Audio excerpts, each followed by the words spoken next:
Welcome back to the channel, fellow adventurers. If you're new here, we do EDC gear and knife review videos. If you like that kind of content, consider subscribing to the channel. And also, we do have channel memberships available. One of the benefits of being a channel member is that you're eligible to be in the monthly drawing for a new knife. All right, folks, so today we've got something new from Sofirn. They sent me this flashlight to review, and I got to tell you, I'm kind of digging it.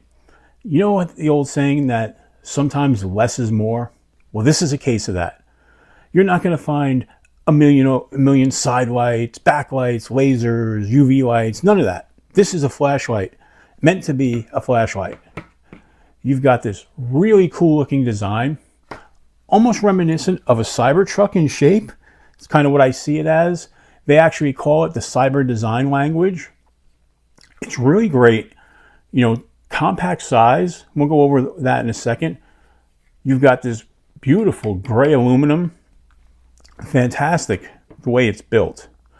In the box with the flashlight, they also give you a charging cable. It's a USB-C cable, which is nice. And then they give you a lanyard to attach to the flashlight, which this could become important to you after I show you one of the things about this, one of the quirky things about this.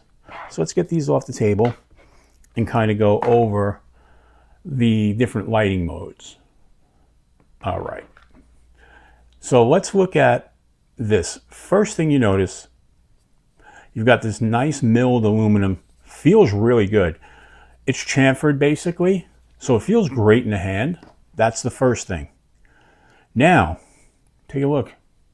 There's no clip. That is something I wish it had. I prefer my flashlights to have clips, but I get why it doesn't. Because this is supposed to be compact, and that's where that lanyard comes in. You can attach the lanyard right there, so that way you can put it around your wrist. You can drop it deep in your pocket and grab it easy. So, very nice with that. On the back is where you're going to plug it in to charge it. Again, USB-C. This snaps in there tightly. This is a IPX7 waterproof rated flashlight. And let's take a look at the measurements real quick. Let's get the ruler out. So from front to back, we're talking just over 4.5 inches. Width-wise, we're looking at, from side to side, about 1.5 inches. So nice compact form. And the height, let's see if we can get that measured up. And the height, we're looking at 3/4 inches right there. So it's got a nice compact form factor, which is really nice because this will fit nicely into an EDC pouch. And because of no clip, it makes it a little smaller and easier to slide in. Just like that, and fits in there perfect. It'll fit in most pockets on an EDC pouch like this. This happens to be a Vostede pouch, but I like that. It'll fit into, if you have like say a leather jacket that's got side pockets, like a flight jacket, it'll fit right there. It'll fit on the inside pocket of any jacket. Really just a nice size, especially for what it does. Notice only one control. No back control, side control, wheel, just one basic control. You've got this to turn it on and this to control the power levels. So let me get this set up so that way I can show you exactly what it can do. All right, folks. So right now I have it on in moonlight mode. This is 1 lumen and it'll run for 450 hours. You hold that down, it'll bring it up to 10 lumens, which will run for 100 hours. Then you can bring it up to 350 lumens and it'll run at 3 hours and 30 minutes. Then you can bring it up to 800 lumens and that's going to run for 10 minutes. And you can cycle through just by holding them down. And then when you get to 800, you just double click it and that's going to put it into turbo mode.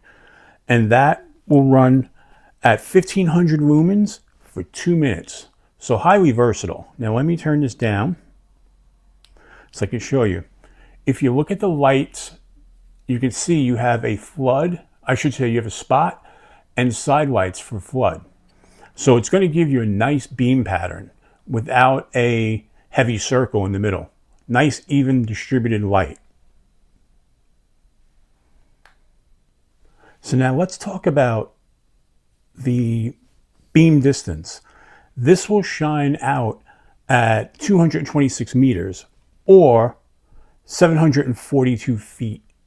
So that is quite a spread, quite a distance. Now, a couple of things that I really like about this is that when you're charging, right, it'll give you an indicator. Green, it'll be green for 100 to 50% charge. Then it'll be orange for 50 to 20%. And it'll go red around here when it's down below 20%. So very easy to figure out what's going on with it. What we're going to do is we're going to go outside so I can show you how it looks at, outside in the dark, so you can see just how it looks for real, not on a desk, but in a real world situation.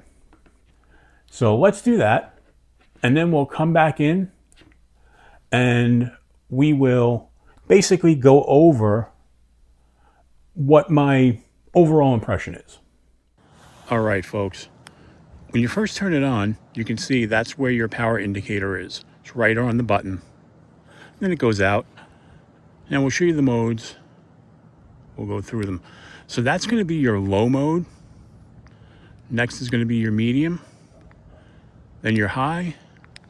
And then turbo, which you can see gives you quite a distance and quite a nice spread. We had snow here recently, so there is a bunch of snow on the ground. And you just ramp it back down. And you ramp it back up just by holding the button. And you can see your multiple modes. Medium, high, and then turbo. I think it does a fantastic job. So, all right, it's really cold out. We're gonna go inside now. All right, so we're back inside. As you can see, this flashlight's very versatile, has a really nice beam to it, nice spread pattern, even lighting, 5 brightness modes, built like a tank. You can drop this, which I have, and it's gonna hold up. It's made for all kinds of terrain. Built really tough. So would I recommend it? Highly, especially if you're looking for a simplified flashlight without a million controls. Something that you can grab right away. A couple of things it's missing that I wish it had. 1, the pocket clip. 2, I wish it had a strobe mode. If it had a strobe mode and say an SOS mode, I think it would be really great, but it might overcomplicate the controls, so I get why they didn't do it. But overall, what I recommend is 100%. I think it's a great flashlight. I think Sofirn did a really good job. I think the packaging is done really nicely. I give this the Adventure 50 seal of approval. All right, folks. As I always say, if you like the video, give it a thumbs up. If you like this kind of content, subscribe to the channel. And until we meet again, keep your blade sharp.